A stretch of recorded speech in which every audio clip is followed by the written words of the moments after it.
669 000 euros de chiffre d'affaires encaissé, c'est ce que j'ai fait avec un de mes clients depuis le début d'année, donc en 2026. Et au-delà de te montrer des dashboards, et voilà, tout le monde peut falsifier des dashboards, etc. Et je sais que la confiance est compliquée en 2026, je vais te montrer un vrai dashboard. Donc tu vois, là j'ai même actualisé, il y a juste les données en dessous qui sont évidemment floutées parce que c'est des données clients. Tu peux voir, bah là du coup on a encaissé un peu plus, hein. Je vais me remettre donc, au début d'année. Depuis le début d'année, on a fait exactement 672 000 euros, donc on a même encaissé là il n'y a pas longtemps avant que je tourne la vidéo. Tout ça pour dire quoi? Tout ça pour dire que ce qu'on a fait pour avoir ce chiffre d'affaires, je vais te le présenter dans cette vidéo. Je vais te montrer le tunnel, je vais te montrer comment créer une bonne offre, etc. Je vais tout te montrer de A à Z. Et je vais te montrer aussi qu'il y a une nouvelle manière de faire qui a complètement changé en 2026. Il suffit plus de faire une VSL, un webinaire ou peu importe le funnel que tu vas utiliser, ça va être applicable. Et tu vois, le screen que je t'ai montré, ça nous a permis de faire, enfin, ça nous permet encore aujourd'hui de faire plus de 600 rendez-vous par mois. Je vais même te montrer en direct combien de chiffre d'affaires on a fait ce mois-ci. Donc là, c'est les 4 dernières semaines, on a fait 92 000 euros. Donc voilà, tout ça pour dire que tout ce que je vais te montrer dans cette vidéo, je l'ai appris parce que j'ai dépensé plus de 300 000 euros sur Meta. Tu peux voir là, c'est en dollars, mais j'ai même dépassé les 300 000 euros sur plusieurs des comptes de mes clients. Donc, je vais rassembler tout ce que j'ai appris dans cette vidéo et je vais te montrer aussi que le système que je vais te montrer là, je l'ai mis en place pour moi. Alors, c'est marrant parce que j'ai que 700 abonnés sur Insta, tu peux le voir, 744 abonnés. Et pourtant, toutes les semaines, j'ai entre 3 et 6 rendez-vous qualifiés en utilisant le même tunnel que je vais utiliser là et en mettant, je crois que j'ai à peu près 50, même pas 40 euros de budget par jour sur Meta. Mais d'ailleurs, tu peux le faire sans Meta et j'ai même des gens qui me contactent, tu vois, ici pour me demander directement mon accompagnement. Et si tu regardes là, ici, c'est les réponses de formulaire iClose, donc des gens qui bookent des appels avec moi et tu peux voir que c'est ultra, ultra qualifié. J'ai que des clients high ticket. Quel est ton chiffre d'affaires mensuel plus de 20 000 euros par mois? Quel est ton chiffre d'affaires mensuel plus de 20 000 euros par mois? Tu peux voir que la grande majorité des cas, j'ai des clients qui font déjà plus de 20 000 euros par mois. Donc ça veut dire que ça attire une audience qui a de l'argent et des clients qui ont de l'argent. Je vais te montrer comment l'appliquer dans ton business. Aujourd'hui, tu penses que tu as un problème d'acquisition parce que je suppose que tu es un coach, un infopreneur, tu stagnes peut-être entre 5, 10, 20 000 euros par mois et tu te demandes d'où vient le problème. Tu as l'impression que tu n'as pas assez de volume de lead, etc. Et le problème, il ne vient pas de ton volume de lead, il ne vient pas du fait que tu dois créer plus de contenu, faire plus de publicité. Il vient des 3 éléments que je vais te montrer là, qui est comment construire une bonne offre, qui est le tunnel de vente utilisé et comment créer de la confiance avec les publicités, parce que maintenant tout le monde sait, voilà, le mec qui clique sur ta publicité, il sait déjà ce qu'il va avoir sur la page. Et le 3e élément, ça va être les données. Et c'est une des choses les plus importantes et je vais tout décrypter dans cette vidéo. Vraiment, je pense que j'ai jamais donné autant de valeur gratuitement. Ce que je dis là, normalement, je le fais payer plus de 3 000 euros dans mon accompagnement et je vais te le donner gratuitement dans cette vidéo. Donc, comment créer une bonne offre? Ça part sur ces 6 piliers-là. Alors, ces piliers-là, je ne les ai pas inventés. C'est un millionnaire qui s'appelle Sabri Subi, je pense que beaucoup le connaissent. Il a fait plusieurs, je crois qu'il a fait 7 ou 8 milliards d'euros uniquement en vendant des accompagnements ou des offres pour les infopreneurs et en VSL. Et toutes ces offres, elles sont structurées par ces 6 piliers-là qu'on va voir un par un. Donc le premier pilier, c'est nouveau. Il faut que ton offre, elle soit nouvelle. Parce que les gens adorent la nouveauté et c'est ce qui justifie le fait qu'ils n'ont pas réussi jusqu'ici. Donc tu dois faire en sorte de t'accrocher soit à un changement sur ton marché, soit... voilà. Le but c'est vraiment de s'accrocher à quelque chose de nouveau, tendance. Par exemple l'IA, il y en a plein qui s'appuient sur l'IA pour faire des nouvelles offres. Ça peut fonctionner aussi même si ça a été beaucoup fait. Ensuite ton offre, elle doit être unique. Elle doit être différente. En fait, à partir du moment où ton prospect il arrive à te catégoriser et te mettre dans une case, t'es foutu. En fait, tu dois avoir aucun concurrent. À partir du moment où tu sais que tu as un concurrent, c'est qu'il y a un problème dans ton offre. Vraiment, tu dois avoir aucun concurrent. Comment on fait ça? C'est assez simple. Je vous donne un exemple. J'ai une de mes clientes, par exemple, je prends toujours cet exemple-là parce qu'il est ultra niché. Elle est dans la perte de poids pour les mamans et les futurs mariés. Est-ce que tu vois à quel point c'est niché? Elle ne fait pas uniquement de la perte de poids. Donc, elle a appelé sa méthode avec un nom qui est en rapport avec le mariage, etc. Mais tout ça pour dire que elle est unique, elle n'a aucun concurrent sur son marché et c'est ce que tu dois avoir aujourd'hui. Donc tu peux te différencier de plusieurs manières, soit par les personnes que tu accompagnes, soit par ton approche qui est différente, soit par la nouveauté. C'est ça qui va faire ton élément différenciant. En fait, encore une fois, si tu as un concurrent aujourd'hui, ça veut dire que ton offre, elle n'est pas bonne. Et une offre qui n'est pas unique et qui n'a pas ces 6 piliers-là, elle ne fonctionne pas. En VSL, en webinaire, en ce que tu veux, ça ne fonctionne pas. Ensuite, ton offre, elle doit être excitante. Qu'est-ce que je veux dire par excitante? C'est tu dois faire en sorte que ça donne envie de rejoindre. Tu dois avoir une manière de dire la chose qui les motive. Un objectif bien précis et ça doit vraiment leur donner envie. En fait, le processus doit leur donner envie. Bien plus que le résultat en lui-même, le processus doit donner envie. Je te donne un exemple. Comment faire en sorte que le processus donne envie? En créant de la curiosité. Par exemple, moi je pourrais dire, j'ai les infopreneurs à scaler avec un nouveau tunnel venu des US. Par exemple, ça crée l'excitation parce que c'est de la nouveauté et de la curiosité. Donc ça mélange les deux. Ensuite, ça doit être simple. Donc là, c'est pas très compliqué. Il faut que le résultat soit facile à avoir, tout simplement. Il faut qu'elle soit prévisible. Donc là, il faut que l'échec soit quasiment impossible. Tu dois réduire le risque pour ton prospect ou ton client au minimum. Donc soit en rajoutant des garanties, soit en faisant en sorte que ton offre soit impossible à échouer. Le dernier pilier, le sixième, c'est qu'elle doit avoir un gros potentiel. Donc là, il faut que tu t'appuies sur une opportunité sur ton marché. En fait, l'opportunité doit être énorme et doit paraître énorme. Pour ça, tu peux te baser sur ton marché et les données de ton marché. Par exemple, moi, je pourrais parler du consulting. Le marché du consulting, je crois que c'est 300 ou 300 millions d'euros en France. Tu peux te baser sur ça pour prouver ce que tu vas dire. Et c'est très important de montrer qu'il y a un gros potentiel et que le marché est gros. Donc évidemment, si tu es dans la perte de poids, ça va être un peu différent. Tu ne vas pas parler du marché, etc. Mais par exemple, si tu vends du scaling ou tu vends, je sais pas, tu as des infopreneurs, etc. Là, tu vas te baser sur les données du marché, tout simplement. Maintenant, il faut comprendre un truc qui est très important. Et avant ça, d'ailleurs, si jamais tu veux le framework pour créer une offre irrésistible comme ce que je viens de te montrer là, et pas créer juste une offre à la Hormozy, parce que les offres à la Hormozy, tout le monde le fait avec des garanties, etc. C'est vraiment pas le but. Là, il faut vraiment faire une offre unique et avoir un positionnement unique. Pour ça, envoie juste un message en DM Insta. Tu as mon Insta en DM, tu m'envoies juste offre en DM et puis je t'enverrai le framework pour créer une offre là avec les piliers qui sont précisés à ce que tu dois mettre à chaque moment. Tout ça pour dire quoi? L'éducation du marché en 2026, elle a complètement changé. Les gens, ils ont été pressés comme des citrons. C'est pour ça que j'ai mis un citron. Parce que les gens, ils ont été pressés comme des citrons. Depuis le début d'année, je pense que tu vois, si tu scrolles sur Insta, tu te fais inonder de publicité. Et les gens, ils se sont fait inonder. Donc, tout ce qui a fait, c'est que les coûts, ils ont explosé. Les gens, quand ils arrivent sur une page, que ça soit une VSL, un webinaire, peu importe, les gens, ils savent déjà que tu as quelque chose à leur vendre. On est en train d'arriver dans un marché ultra sophistiqué et les gens, ils savent déjà que tu as quelque chose à leur vendre. Et pour ça, en fait, qu'est-ce que ça provoque? C'est que plus personne ne croit aux publicités ni aux promesses. Donc, tu dois faire en sorte que ton funnel soit tellement bien engrangé en quelque sorte, avoir tellement de preuves sociales, etc., de crédibilité, de reciblage que je vais te montrer juste après, pour faire en sorte qu'ils soient pressés comme des citrons. Voilà, tu dois les presser le plus possible et surtout, tu dois faire en sorte que la conversion soit indirecte. Tu ne vas pas les rediriger directement vers une VSL ou un webinaire. Alors, je ne crache pas sur ces tunnels-là parce que pendant des années, j'ai fait ces webinaires-là.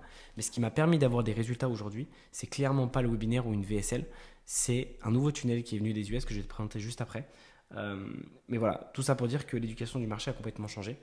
Et la nouvelle source d'acquisition maintenant, le nouveau tunnel de vente, c'est ce qu'on appelle le profile funnel. Alors en fait, en soi, le tunnel de vente en lui-même, il n'est pas très important parce que tous les tunnels fonctionnent. Mais il y a un tunnel qui permet de créer plus de confiance que les autres, c'est le profile funnel. Donc le profile funnel, qu'est-ce que c'est? J'ai mis la photo de ce gars, je pense que tu le connais, c'était dans l'infoprenariat, c'est Nick Setting, donc il fait plus de 500 000 euros par mois aux US avec ce tunnel-là. Et ce tunnel est hyper simple. Tu vas faire une publicité. Donc pour ça, tu as plusieurs façons de faire. Soit tu prends tes appels de vente. C'est vraiment les appels de vente, c'est sous-estimé, c'est une mine d'or. Donc tu prends tes appels de vente, tu les donnes à l'IA et tu lui demandes de te donner toutes les peurs, les frustrations et les douleurs que va avoir ta cible et ton prospect va te dire en appel de vente. Tu fais la liste et pour chaque douleur, chaque douleur, chaque frustration, c'est un angle marketing. Donc tu en fais une publicité. Tu fais une frustration, une publicité, une frustration, une publicité. Ça, c'est la première manière de faire. La deuxième manière de faire, si aujourd'hui tu publies du contenu sur Instagram, hyper simple. Tu prends tes reels qui ont fait le plus de vues, mais même pas, c'est pas très important.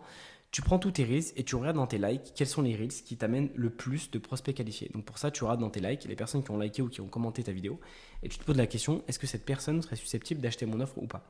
Si la réponse est oui et que dans le contenu en question, tu en as plusieurs comme ça, dans ce cas-là, c'est un contenu qui a du potentiel en publicité. Donc dans ce cas-là, pas besoin de recréer une publicité. Tu prends ce contenu que tu viens d'identifier et tu vas faire une campagne de add to follow. Donc tu vas juste faire une campagne où tu vas rediriger vers ton profil Instagram. Tout simplement.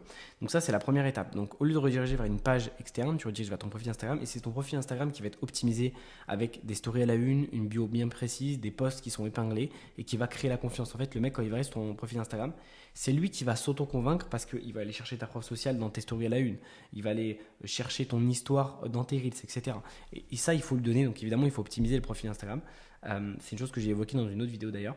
Donc il faut optimiser ton profil Instagram et surtout, il faut créer de la confiance. En fait, la personne, quand elle va arriver sur ton Instagram, ce qu'elle va faire, c'est qu'il y a plusieurs possibilités. Première possibilité, elle va s'abonner et après, elle va suivre tes contenus, etc. Et c'est en créant du contenu que tu vas créer du lien, etc. Et elle finira par passer à l'action. Je crois que la moyenne, c'est entre 3 et 4 semaines sur le profil funnel. Soit elle va directement t'envoyer un DM parce que bah, tu as fait un contenu qui a vraiment résonné, etc. Elle va en savoir plus, donc elle va t'envoyer directement un DM. Et tu peux recevoir d'ailleurs des DM comme moi j'ai reçu voilà, récemment avec des gens qui te demandent directement leur accompagnement. C'est totalement possible. Moi ça m'arrive et j'ai 700 abonnés. Donc si tu as déjà ne serait-ce qu'un peu plus que la mienne, il n'y a aucune raison que tu n'y arrives pas. Donc le funnel il est hyper simple. Donc une fois que tu as redirigé vers Instagram, donc il y a la deuxième possibilité, c'est qu'il va cliquer directement, enfin la troisième, il va cliquer directement sur le lien en bio. Alors, le lien en bio, ce que je te conseille de faire, c'est pas de mettre ton lien directement vers ton YouTube, etc., mais plutôt mettre un lien, par exemple, un lien Tapit. Pourquoi? Parce qu'en fait, si tu mets le lien directement de YouTube, Insta va ouvrir une fenêtre interne à Instagram. C'est pas optimisé, c'est un peu nul, etc. Et ce qui va faire que, en fait, il va rester sur Instagram. Et du coup, nous, c'est pas ce qu'on veut. Nous, on veut qu'il soit redirigé vers l'application YouTube. Donc, il faut que tu mettes un lien sur Tapit où il y en a plein, des short links, il y en a plein. Tout ça pour dire que quoi, une fois qu'il redirige sur YouTube, c'est YouTube qui va créer la confiance. Moi, tu peux voir sur YouTube, j'ai pas mal de vidéos. Je commence à en faire, hein, je suis au début, mais il faut faire des vidéos qui sont plus ou moins longues pour éduquer ton audience, etc. Exactement comme les vidéos que je suis en train de faire ici. Et le but, c'est vraiment de créer de la confiance. Plus le mec va passer de temps, ou la fille en question, ou la femme, va passer de temps avec toi, plus il y aura de la confiance et plus, en fait, quand le call il arrive de YouTube, il est ultra qualifié. Le mec, limite, il te reste une chose à faire, c'est vas-y, bah, donne-moi tes informations de bancaire et je te fais le virement, tu vois. Parce que c'est des prospects qui sont éduqués, ils ont passé du temps avec toi, ils ont passé du temps à regarder tes témoignages, ils sont déjà convaincus. Et donc tu peux closer à 60-70%, c'est vraiment de la folie, mais c'est possible parce que la confiance, elle a été créée en amont. Ensuite, il y a un autre pilier qui est extrêmement important, qu'on va voir en détail juste après, c'est le reciblage. Alors le reciblage, pourquoi il faut recibler? Parce qu'il y a beaucoup d'infopreneurs et de coachs maintenant qui font de la publicité et qui vont se dire ok, bah, le mec s'il n'a pas converti en voyant ma publicité au début, bah voilà, c'est pas grave, c'est que c'est pas un bon lead ou que le lead n'est pas qualifié. C'est totalement faux. Ce qu'il faut que tu fasses, c'est de recibler les personnes qui ont regardé, moi je vais te montrer après le détail, mais 50% d'une de tes contenus ou de tes publicités. Et tu dois les recibler avec des contenus bien précis qu'on va évoquer juste après. Le but, c'est de faire en sorte de le rentrer dans une boucle où, une fois qu'il a vu ton contenu, qu'il a interagi avec ton contenu, eh ben, il va se faire recibler par de la preuve sociale, par de la preuve interne, de la preuve externe, etc. Et le but, c'est vraiment de faire en sorte que le mec, il te voit constamment. Déjà, le fait d'avoir une autorité, de te voir tout le temps, ça crée du coup l'autorité. Donc, il va te voir tout le temps et il va te voir avec des contenus bien précis qui vont l'éduquer. Et donc, ça va lui donner envie d'en savoir plus, soit d'aller voir ton YouTube, soit directement t'envoyer un DM, soit de booker un call avec toi. Peu importe. Mais dans tous les cas, c'est ce qui va faire que ça va créer de la confiance. La confiance, elle vient de là, elle va venir de ton contenu et elle va venir des contenus de recyclage. Ensuite, une fois qu'il a vu tes contenus de recyclage, là, il y a plusieurs possibilités. Comme j'ai dit, comme pareil, soit il va directement aller sur ton profil Instagram et t'envoyer un DM, soit il va cliquer sur ton lien en bio sur une vidéo YouTube que tu as mis bien précise, comme moi j'ai mis cette vidéo en bio YouTube. Et en dessous de cette vidéo, tu peux réserver un appel. D'ailleurs, si tu as un coach qui stagne entre 5 et 10 000 euros par mois, n'hésite pas à réserver ton outil d'appel, c'est gratuit, sans engagement, donc tu peux le réserver sous cette vidéo. Mais bref, il va réserver son appel directement via ce lien-là, et là, tu peux être sûr qu'il sera ultra qualifié. Ultra qualifié. Là, tu vois, tu viens de regarder 13 minutes de cette vidéo. Je sais que si tu as passé 13 minutes avec moi sur cette vidéo, c'est que tu es qualifié. C'est que ce que je te dis, c'est un impact pour toi, et je sais aussi que du coup, je peux t'aider, que tu finiras à un moment donné par réserver un appel avec moi. Donc, une fois que tu as redirigé vers l'appel, et ben après, il ne te reste plus qu'à faire la vente. Et c'est des gens qui sont ultra qualifiés. Donc, encore une fois, tu peux closer à 50-60% parce que la confiance a été créée. C'est pas comme sur une VSL où le mec, il te connaît pas. Il a regardé, allez, 3 minutes de ta VSL, parce que c'est la moyenne. En général, les gens, ils regardent pas les VSL. Ils vont regarder peut-être 5 minutes, 6 minutes grand maximum. Il va réserver un appel avec toi. Et en fait, tout le travail, tu dois le faire dans le call. Et du coup, tu te retrouves en call pendant 1h30, 2 heures. Tout ça parce qu'en fait, il n'a pas été éduqué, il n'a pas vu ta preuve sociale, il n'a pas vu que tu es compétent, que tu es crédible dans ton milieu. Et tout ça, en fait, ça fait que bah, tu vas passer 2 heures en call avec un mec qui est ultra froid et tu vas devoir ramer, ramer, ramer. Alors que là, c'est ton contenu qui va faire le travail en amont. Voilà. Ensuite, donc, le retargeting. Donc, c'est ce que j'ai vu juste après. Donc, la campagne de reciblage. Cette campagne, elle est primordiale. C'est hyper important que tu fasses des campagnes de reciblage. Si tu n'as pas ces campagnes-là, honnêtement, tu perds au moins 50% de ton chiffre d'affaires aujourd'hui, si c'est pas plus. Parce que c'est ça qui va créer la confiance, encore une fois, c'est ça qui va faire qu'ils vont être pré-closés avant l'appel, et c'est surtout ça qui va faire qu'ils vont booker des calls. Les ROI sur ce type de campagne, sur les campagnes de reciblage, ils sont mais abusés. Tu mets 10 euros par jour, mais tu fais x10, x15, parce qu'ils ont déjà eu un intérêt pour ton entreprise, et juste tu vas juste les éduquer, c'est tout. D'où l'importance de cette campagne. Donc ce que tu fais, c'est que tu crées une audience sur Facebook, audience 50% des personnes qui ont visionné, donc tu prends tous tes contenus qui ont fait des vues ou tes publicités, et tu le recibles les personnes qui ont vu 50%. Tu peux aussi recibler les leads si jamais tu as une page de capture. Tu peux recibler les personnes qui sont inscrites, qui n'ont pas booké de call avec toi. Et le but, c'est de recibler avec 3 types de contenus bien précis. Le premier type de contenu, c'est les témoignages. Donc là, tu vas soit faire un interview client, soit tu peux mettre un extrait d'un coaching client, ça fonctionne aussi extrêmement bien. Interview client, c'est très bien. Montrer les résultats directement dès les premières secondes, tu montres les résultats que tu as apportés à ton client. Ensuite, le deuxième type de contenu que je n'ai pas évoqué tout à l'heure, c'est le contenu de valeur. Alors, ce contenu-là, il est là pour créer un lien, pour montrer que tu es humain et pour donner envie à la personne de travailler avec toi en tant qu'humain. Parce que, ok, il a vu que tu es crédible, ok, il a vu que tu avais de la preuve sociale, que tu avais aidé des personnes comme lui, mais tu dois lui montrer que il a envie de passer du temps avec toi en appel, tu vois. Et ça passe par les contenus de valeur. J'en ai fait un comme ça, moi, qui a très bien fonctionné, que j'ai mis aussi en ad de retargeting, où je disais le fait que les entrepreneurs, souvent, ils étaient un peu dans une prison, dans le sens où ils avaient un engagement envers eux-mêmes et qu'ils repoussaient toujours leur bonheur en fonction d'un objectif. Ça a super bien fonctionné. Et du coup, en fait, ce contenu-là, ça crée du lien avec toi. Et ça aussi, ça fait du tri. Et c'est très bien. Du coup, ça va trier les personnes avec qui tu veux travailler, les personnes avec qui tu veux pas travailler. Ensuite, donc là, une fois que tu as fait ce type de campagne, comment les rediriger? Donc, tu as plusieurs manières. Soit tu rediriges directement vers ton profil Instagram et ton DM, profil Instagram, et il va te DM par lui-même. Soit tu peux faire des campagnes d'interaction, de messages, et donc là, il va directement t'envoyer un message sur Instagram. Donc, tu fais des campagnes, je sais plus comment ça s'appelle exactement, mais campagnes de messages Instagram, tout simplement. Et là, en fait, tu vas voir que du coup, ton trust, il sera extrêmement élevé. Et donc, en fait, tu auras deux entrées en quelque sorte pour booker des calls avec toi. La première entrée, c'est des personnes qui vont aller voir ton lien en bio YouTube et qui vont réserver via une vidéo YouTube comme cette vidéo-là. Et le deuxième, c'est via le reciblage, soit les gens qui vont directement DM, soit c'est toi qui vas les setter.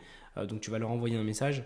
Moi, ce que j'ai fait par exemple sur mon compte qui m'a permis de signer un deal la semaine dernière qui est très simple, les gens qui ont liké mes contenus, j'ai pris tous les gens qui ont liké mon contenu, je lui ai fait salut, merci d'avoir liké mon contenu, comment tu vas? J'ai ouvert comme ça, j'ai fait un icebreaker comme ça, hyper simple. Le but c'est de montrer que c'est pas commercial. Et voilà, après j'ai fait un vocal en échangeant simplement en disant ok, j'essaie d'attirer plus de personnes comme toi sur mon compte Instagram. Qu'est-ce qui a fait que tu t'es abonné ou qu'est-ce qui a fait que tu as liké cette vidéo?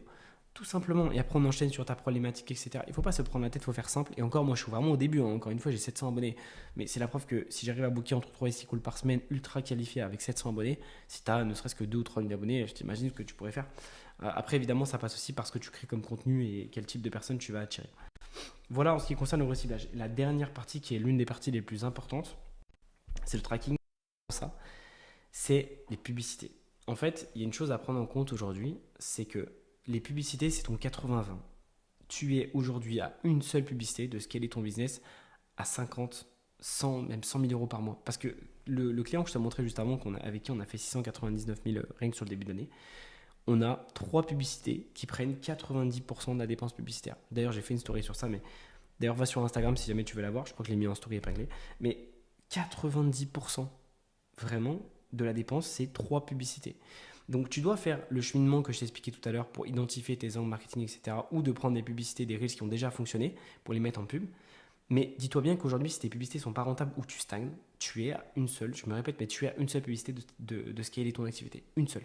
Donc, tu dois tester. Il y a un homme qui a dit une phrase que j'adore, qui s'appelle, c'est David Ogilvy. Il avait la première agence de publicité mondiale. Et il a dit une phrase qui moi personnellement m'a marqué, c'est: un homme qui arrête de faire de la publicité pour économiser de l'argent est comme un homme qui arrête une horloge pour économiser du temps. Ce que ça veut dire, c'est que si aujourd'hui tes pubs ne sont pas rentables, ça ne veut pas dire qu'elles ne sont pas rentables, qu'elles ne le seront pas un jour, et ça veut surtout dire que tu es à une seule publicité. Tout ce que tu as à faire, c'est créer des nouvelles publicités. Je vois trop de gens qui se prennent la tête avec des tunnels de vente, etc. Même, je vais te dire un truc, si ta VSL, elle est éclatée au sol, vraiment, elle est pourrie. Si tes publicités attirent les bonnes personnes, ils réserveront des appels avec toi et tu feras des ventes. Les publicités, c'est ton plus gros levier aujourd'hui. Publicité, ensuite tu fais une VSL, ce sera ta VSL, ou alors si jamais tu rediriges, comme je t'ai montré avant, ce que je te recommande de faire, vers ton profil Instagram, dans ce cas-là, c'est ton contenu. Mais la première étape, c'est la publicité. C'est logique en mettant, c'est ce qu'il va voir en premier, donc ton message, il va se transmettre via ta publicité. Et le dernier élément, le plus aujourd'hui, si tu stagnes dans ton activité, c'est parce que tu ne connais pas tes datas. Je peux t'assurer que tu ne suis pas aujourd'hui les bonnes datas ou ton media buyer ne suit pas les bonnes datas. Tu as plusieurs niveaux de data à prendre en compte aujourd'hui. Le premier, c'est le CPL. Pour moi, c'est le moins important. Pourtant, beaucoup de gens, beaucoup même de media buyers prennent leurs décisions sur le coût par lead, donc le coût par prospect, donc combien te coûte un prospect quand tu fais de la publicité. Mais cette data, elle n'a aucune importance parce que tu peux avoir des coûts par lead qui sont à 3-4 euros et derrière, tu vas attirer que des touristes. Donc, tu vas te retrouver en appel avec des touristes. Tu vas te dire, mais je ne comprends pas, j'arrive pas à closer. Tu as un taux de close à 10-15%. Et tu vas te dire, mais je suis nul en closing. Tu vas chercher, comme une de mes clientes qui a fait ça récemment, elle a acheté une formation de closing, etc. Parce qu'elle pensait que le problème venait d'elle. Il venait de ses compétences en vente. Mais non, Le problème, il venait de sa publicité. Tu t'en fous de payer un lead, je sais pas, 10, 15 euros, même 20 euros. Tu t'en fous. S'il est qualifié et que sur les leads à 10, 20 euros, t'en as un sur deux ou un sur trois qui close, tu t'en fous de payer ton lead hyper cher. On s'en fout, c'est pas important. Ensuite, la deuxième métrique à prendre en compte, c'est les bookings. Donc, combien te coûte un appel de vente? Combien te coûte un appel de vente? Donc, tu prends toutes tes créatives, tu regardes ton coût par appel réservé par créative. Ça, c'est le premier élément. Chose importante, regarde toujours par créative et pas forcément par campagne. D'ailleurs, ce que je te conseille de faire pour ça, c'est que tu fais, pour maîtriser ton budget, c'est que tu fais une campagne, une publicité, une campagne, une publicité. Pourquoi tu fais ça? Parce que sinon, Meta, si tu mets toutes les pubs, tu mets ne serait-ce que 5 pubs dans le même ensemble de publicités, Meta, il va tout dépenser dessus. Dès qu'il va identifier une créative qui a bien fonctionné, il va délaisser les autres, il va même pas les tester. Il va mettre tout le budget sur une créative qu'il a considérée comme avoir des bons résultats. Donc, tu fais une créative par ensemble de publicité et à la rigueur, sur ces ensembles de publicité, tu peux mettre les variantes des accroches. Donc, tu prends un ensemble, tu mets la même publicité mais avec 3 accroches différentes et tu A/B testes comme ça. Mais après, encore une fois, fais attention de ne pas trop diluer ton budget. Quand au début, voilà, il ne faut pas diluer ton budget. Donc, je te conseille, il faut que tu dépenses au minimum 10 euros par jour par créative. Sinon, tu vas trop diluer ton budget et ça ne fonctionnera pas. Ensuite, l'autre élément à prendre en compte, c'est le taux de closing. Donc combien, là je ne vais pas te détailler ça parce que je pense que tu connais cette data, c'est concrètement combien de personnes tu closes par rapport aux appels réels que tu as, donc les personnes qui se pointent vraiment à l'appel. Ensuite, c'est la LTV, donc la Lifetime Value, c'est combien te rapporte un client sur toute la durée de vie dans ton entreprise. Je m'explique pour aller plus en détail. En fait, quand tu as un client dans ton entreprise, c'est pas parce qu'il achète juste une offre que tu dois le lâcher. Après, tu dois le faire en sorte qu'il rachète chez toi avec des offres d'upsell. Donc des offres en fonction de son palier de compétences. Donc si par exemple ton offre aujourd'hui c'est je sais pas, de le scaler à 10 000 euros par mois, une fois qu'il arrive à 10 000 euros par mois, il n'aura pas les mêmes problématiques que quand il était à 0 ou à 5 000 euros par mois. Donc tu dois lui proposer une offre supplémentaire pour faire en sorte de le passer de 10 à 20, de 10 à 30 ou peu importe. Et c'est là où tu vas augmenter la lifetime value et donc ça va te permettre surtout de faire plus de cash. Parce que le cash, il est dans tes clients actuels, ils ont déjà signé avec toi, ils ont déjà été convaincus par toi ou par ton approche. Donc c'est beaucoup plus facile d'aller chercher du cash avec des clients actuels que d'aller chercher du cash avec des nouveaux clients. Donc si aujourd'hui tu n'as pas d'offre d'upsell, je te conseille d'en faire une pour proposer l'étape d'au-dessus ou pour proposer plus de choses par rapport à ton offre actuelle, par exemple plus de coaching, plus de suivi, etc. Et c'est comme ça que tu arrives à vendre des offres qui sont un peu plus chères. Et aussi en fonction de, évidemment, le profil que tu vas avoir au téléphone, tu ne vas pas lui proposer la même offre. Et c'est important d'adapter ton offre en fonction de la personne que tu as au téléphone. Le dernier élément, qui est l'un des moins importants, c'est le ROAS. Bon, tout le monde connaît le ROAS. Je ne vais pas te détailler ça. En gros, c'est le retour sur investissement. Mais il y a une métrique que je n'ai pas mis qui est la métrique la plus importante, vraiment, et j'insiste dessus, c'est le coût par achat par créative. Tu prends tes créatives que tu as aujourd'hui et tu regardes d'où viennent tes clauses. Et je sais qu'il y a de grandes chances que tu n'aies pas cette donnée-là. Et crois-moi que si tu n'as pas cette donnée-là aujourd'hui, c'est un vrai problème. Tu dois savoir d'où viennent tes clauses. Si tu ne sais pas ça, comment tu peux prendre tes décisions? Le but, c'est pas d'avoir des leads à l'appel. Le but, c'est de faire des clauses. Tu dois identifier les créatives qui te ramènent des ventes, qui te ramènent des clauses. Et tu dois calculer ton coût par achat, par créative. Ton coût par clause, tu préfères. Cette donnée, elle est extrêmement importante. J'insiste dessus parce qu'elle est vraiment extrêmement importante. Tu dois prendre tes décisions sur le résultat final que tu souhaites. Ce que tu veux, c'est pas avoir des leads. Ce que tu veux, c'est faire des ventes. Donc, tu dois prendre tes décisions en fonction des créatives qui t'amènent des ventes. Ça paraît logique, mais combien de fois je l'ai vu sur des clients qui ne traquaient pas, ils ne savaient même pas d'où venaient leurs clauses. Ils avaient le CPL, ils avaient les appels qui remontaient sur le dashboard, mais ils ne savaient pas d'où venaient leurs ventes. Et ça, c'est pas possible. C'est vraiment impossible.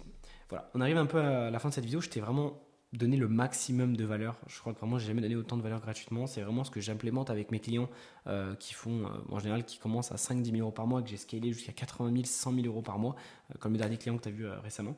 Si jamais tu stagnes aujourd'hui avec ton activité et que tu veux scaler, passer de 5, 10, 20 à 40, 50, 60, 80, comme j'ai fait avec plusieurs de mes clients, comme Théo, comme Lorraine, comme plein d'autres clients que tu peux voir d'ailleurs sur mon Instagram. Je t'invite à réserver un appel avec moi sous cette vidéo. C'est un appel qui est gratuit, c'est un appel d'audit. On va regarder un peu ton business de A à Z.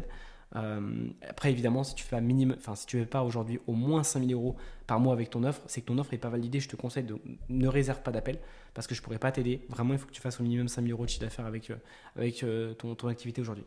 Voilà. Merci d'avoir regardé cette vidéo et puis je te dis à la prochaine.